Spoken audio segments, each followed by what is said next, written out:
In Company Heroes 2, we did something we hadn't done before on previous games, and we actually took a research trip to Europe to visit some of the locations that we've been trying to portray in the game, to get a sense of the history and the culture and the scale, a feeling for these two armies that fought each other. I mean, I've worked on a lot of games, and we always have a narrative, generally. Most of them, even when there's a seriousness to it, they're not quite as gritty or real as this one. In Company Heroes 2, we've covered all of the well-known battles of the Eastern Front. Players are going to be able to fight in the ruins of Stalingrad, defend the city of Leningrad, ultimately push all the way to the Battle of Berlin. We base our story on history. There's a number of characters that we've kind of composited into ours. They're really trying to get their experiences across and, portray the horror and terror of World War II in a way that is sensitive but unflinching.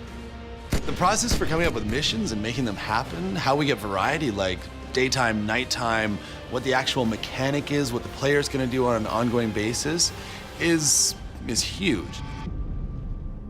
We've expanded quite a bit from Company of Heroes 1. We've got missions where you're leading a small group of snipers through a countryside, eliminating German officers. We've got a mission where you're sieging a castle. They actually fought with modern weapons at some of these places. So you had tanks and machine guns where you might typically think about knights and, swords. The campaign itself is based on, poring over history books, reading personal journals and records from soldiers. So although we can't recreate those battles exactly as they were, we try to capture some aspect, some element of what they might have felt like. We want to pull people through playing one mission where maybe it's a little bit tough to deal with the elements that are in that mission because horrible things are happening. Horrible things happen on the Eastern Front. That's an authentic part of the experience. But at the same time, we know that needs to swing upwards, and so we'll look for something that's going to be like, what's going to be really fun? What's going to be really fun is storming through German lines with tanks. Yeah, let's do that.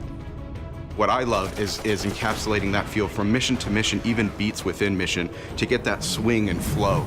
And I love it when it comes together and you really feel like you played one mission and got like 3 different experiences.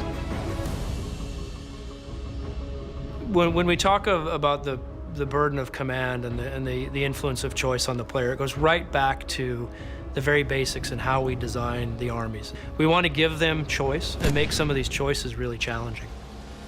Some of those decisions involve whether to go back and rescue troops that have been lost, and in other situations, whether to blow up a bridge to prevent the Germans from crossing it, knowing full well that you have Russians on the other side.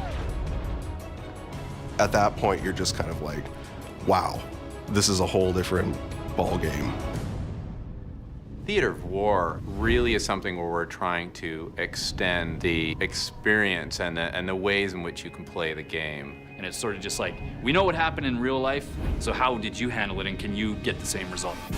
It's not competitive multiplayer. You don't have to worry about winning or losing. It's about you exposing yourself to the historical arc of World War II, but also to dig into some of the tactics that were used to help you become a better player. So when you're ready to jump into multiplayer, you have that experience behind you.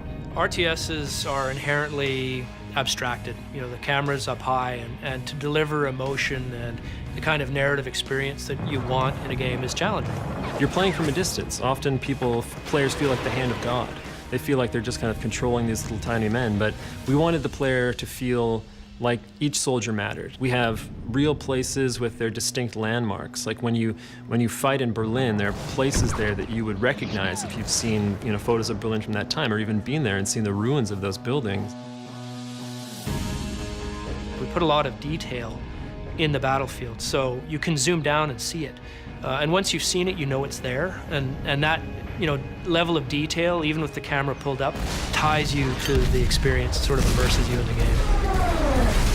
The feel of Company of Heroes comes from so many systems working together to immerse the player in that environment. The audio has always been incredible. The authenticity of the weapons, the movement of the soldiers, all of those things work together to pull the player into the game. As you play through as a player, I think it's impossible not to get deeper and deeper in that experience. It's real, it's gritty, it's dark, and by the end of it, you can't help but feel attached to the outcome.